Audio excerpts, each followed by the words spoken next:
immédiate de l'Assemblée nationale. Je voudrais d'abord dire que je n'ai jamais souhaité siéger à l'Assemblée nationale pour cette 15e législature, et je l'avais déjà indiqué. Je voulais dire que cette démission, elle aurait dû être normalement enregistrée le jour de l'ouverture et de l'installation de la 15e législature.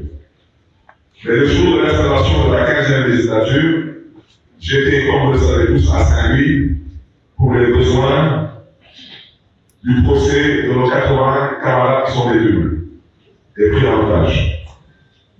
Et par respect à l'institution, j'avais écrit donc une lettre pour m'excuser auprès de le ou de la présidente de l'Assemblée nationale et j'avais indiqué les raisons de mon absence. J'avais donné dans la même veine une procuration à ma collègue, Mme André, pour qu'elle puisse voter pour moi. Et je voulais dire que je me réjouis d'abord du fait aujourd'hui que ce soit l'honorable député Pape Djibril Fall qui me remplacera à l'Assemblée nationale. C'est un parlementaire chevronné, c'est un homme politique exceptionnel et c'est surtout un homme politique engagé.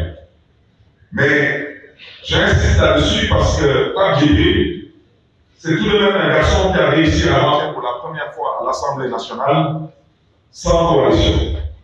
Donc, mon intime conviction, c'est que Pape Djibril Fall a sa place à l'Assemblée nationale. La raison pour laquelle je voulais évoquer cette radiation, vous me permettrez tout de même d'insister, je dis que j'insiste parce que je veux parler aux Sénégalais et aux Sénégalaises.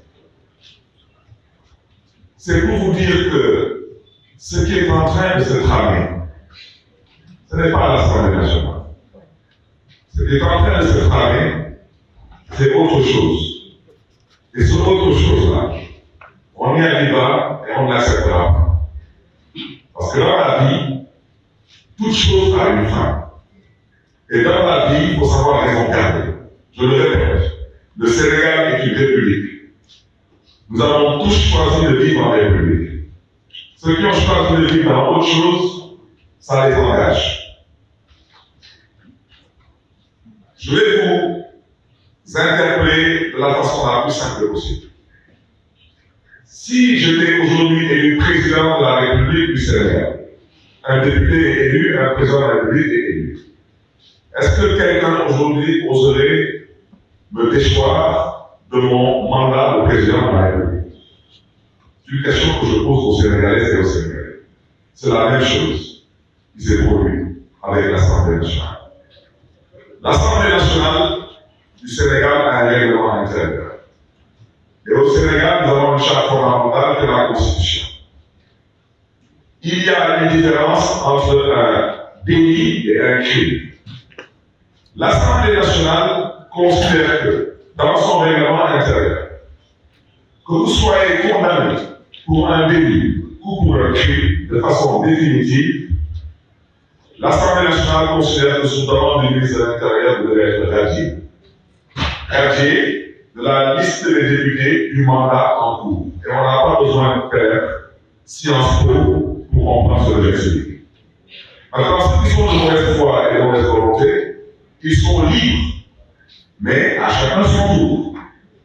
Et franchement, pour ceux qui se réjouissent de cette radiation, vous me permettrez de vous dire que je le dis et je le répète, en toute humilité, je n'ai pas en place dans cette Assemblée nationale du Sénégal, pour les raisons qui me sont propres.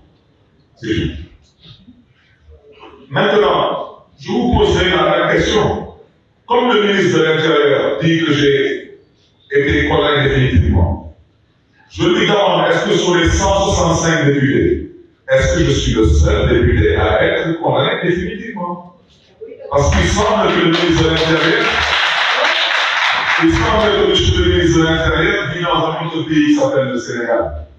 Je lui rappelle qu'au Sénégal, je ne suis pas le seul homme politique à avoir été récemment condamné définitivement. Et au passage, j'aimerais aussi indiquer aux uns et aux autres que la condamnation définitive, Ce n'est pas la décision de la Cour suprême. Non, la Cour suprême ne juge pas. La Cour suprême, elle constate des faits, des procédures et la preuve. Quand on juge par la Cour suprême, elle n'est pas présente, parce qu'on ne juge pas. La condamnation définitive, elle intervient lors de la décision de la Cour d'appel. Alors, je rappelle que la Cour d'appel a condamné définitivement en 2017. 2017.